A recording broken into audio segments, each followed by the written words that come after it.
Hello everyone and welcome back to the Indie Movie Review, where I, Nerdy Keith, give you my thoughts, feelings and perspectives of movies from the independent silver screen.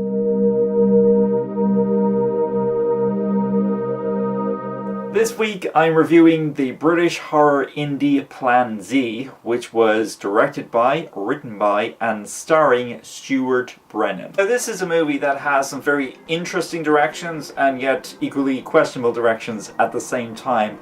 The movie starts off by jumping straight into the gore, giving us a glimpse of what seems is to come, and then we know immediately we are watching a zombie flick. Then we pan over to the start of the actual story. They have an interesting choice of voiceover narration with the main character. The main character, who is called Craig, is a photographer, and we get a basic sense of what sort of character he is through the narration. I like his analysis and rationale to how to survive an apocalypse, and I also like his almost brutish personality. There's a nice gradual build-up of the dangers that await our main characters, and this is done by the distant screams in the background, followed by Craig frantically searching around his apartment for any intruders. Our first glimpse at a zombie is not very clear, to say the least, which is followed by Craig basically freaking out, until we get a better look at a zombie, which is not all that impressive, but I get what the director was going for here. They were going for using suspense as a mechanism for fear. The depiction of human survival mode here is very good. It's a nice contrast between this and more mainstream survival movies,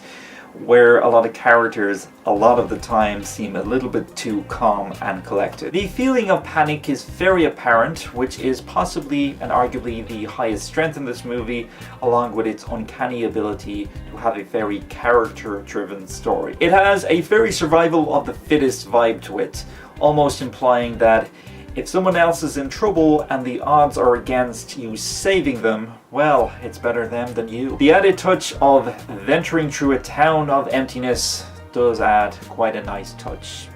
It really illustrates the pure hopelessness of the situation. There is a lot of jumping forward in time in this movie, which kind of works for the style that Brennan is going for, and it kind of makes the storyline move along a little faster. However, it does become a little confusing, as it sort of seems like new characters are just popping out of nowhere. However, the movie still manages to give you a little bit of an insight into what sort of person they are through the beauty of flashbacks. As once again, it doesn't fail on being a very good character-driven story. And just as you think the movie is getting really good and characters are making really great strategic plans to how they're going to escape from the zombies, they've got a final destination point that they've got figured out and everything is going great and it's really exciting, just as it starts to get really, really good, the movie ends. And then the credits roll.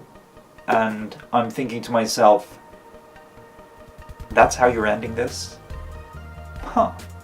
Well, that was a disappointment. I'll be honest here, I am more of a vampire guy, not the biggest zombie fan. But in saying that, it still could have been a lot better of a movie if certain things were changed, if certain directions were done a little bit differently. And plus, with a bit of creative theatrical makeup, you could totally make much more realistic looking zombies.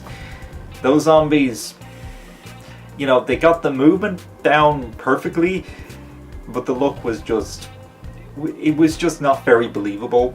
I'm not going to say it was totally wrong, because that was the director's decision that he wanted to go in that particular route.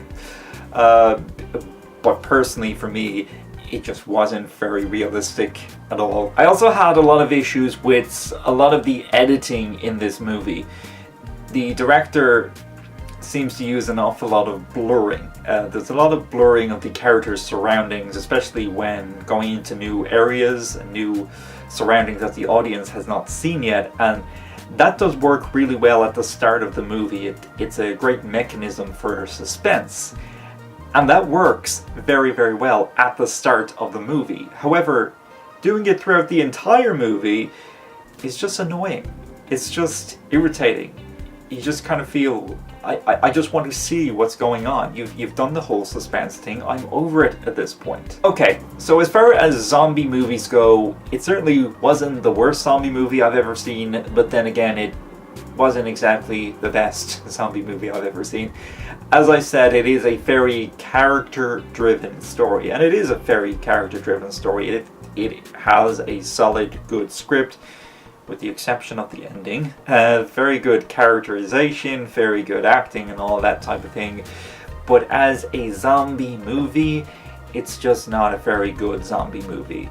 But it is a good movie in terms of the characterization and all of that type of thing. So I give Plan Z a very generous 2 out of 5 stars. I was contemplating giving it 3 stars, but after further consideration, I think that may be a little too generous considering what sort of zombie movie this actually is. If you are a zombie movie fan, I would say check it out anyway. As I say, it is a great character-driven story. It has some very interesting choices in terms of storytelling, and it does have some very entertaining qualities to it. So as always, that is just what I think. I would like to hear what you think, so post me your thoughts in a comment down below in the comments area, or check the video description area for the video response link, and leave a video response to my Twitter feed. Thanks for watching, guys. Take care.